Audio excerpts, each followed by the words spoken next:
Alright, let's dive into something that's been making waves recently: Ukraine's bold move to strike one of Russia's biggest oil refineries. But before we get into the nitty-gritty, let me ask you this: what does it really mean when a country starts hitting its adversaries' economic lifelines? Is it just about damage, or is there a deeper strategy at play? Personally, I think this is a game-changer, and here's why. So, Ukraine's military hit the Slavneft-Yanos refinery in Yaroslavl, hundreds of miles from the border. This isn't just any refinery, it's a massive one, producing about 15 million tons of crude oil annually. What makes this really interesting is the sheer audacity of the attack. We're talking about a facility that's not only far from the front lines but also a critical part of Russia's energy infrastructure. In my opinion, this isn't just about disrupting oil supply, it's a symbolic strike, a message that Ukraine can reach deep into Russia's territory. Now, let's talk about the broader implications. Russia, as one of the world's largest oil producers, relies heavily on these revenues to fund its war efforts. Zelensky himself said these strikes are about limiting Russia's ability to finance the conflict. But here's where it gets fascinating: Russia has already started imposing restrictions on petrol sales across the country. If you take a step back and think about it, this isn't just a military tactic, it's economic warfare. Ukraine is hitting Russia where it hurts, and Russia's response is telling. They're scrambling to manage domestic supply, which raises a deeper question: how sustainable is Russia's war effort if its economic backbone is under constant threat?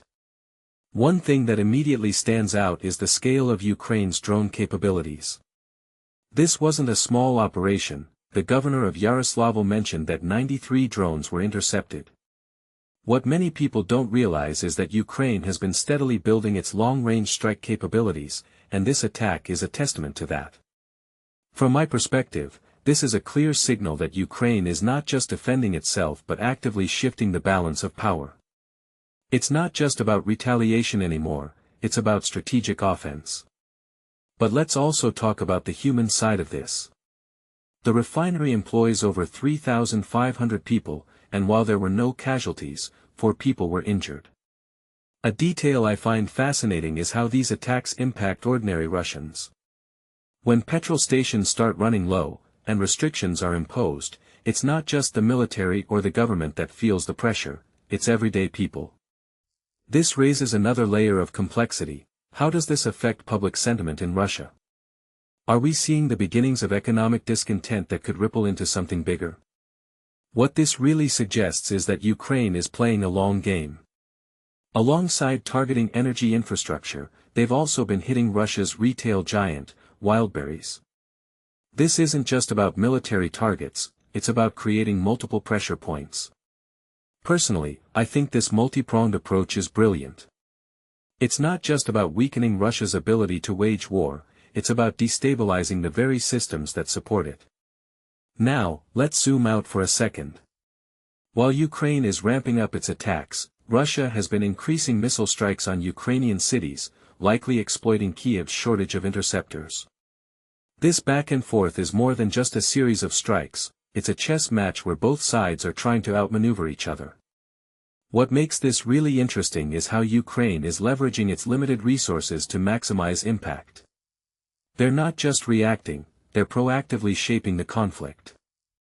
In my opinion, the most intriguing part of this story is the psychological impact.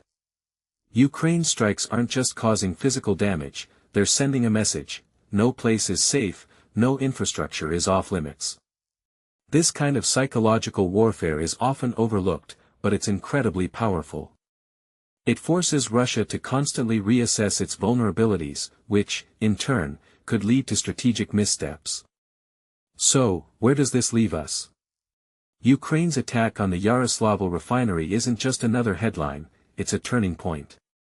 It shows that Ukraine is willing to go on the offensive, targeting Russia's economic lifelines with precision and purpose.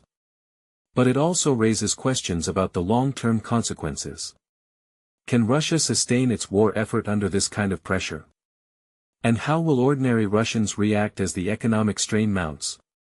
As we wrap up, I'll leave you with this thought: wars aren't just won on the battlefield, they're won in the economy, in the minds of the people, and in the strategic choices made by leaders. Ukraine's bold move is a reminder that this conflict is far from over, and the next few months could be decisive. What do you think? Is Ukraine's strategy sustainable, or is this a risky gamble? Let me know in the comments below.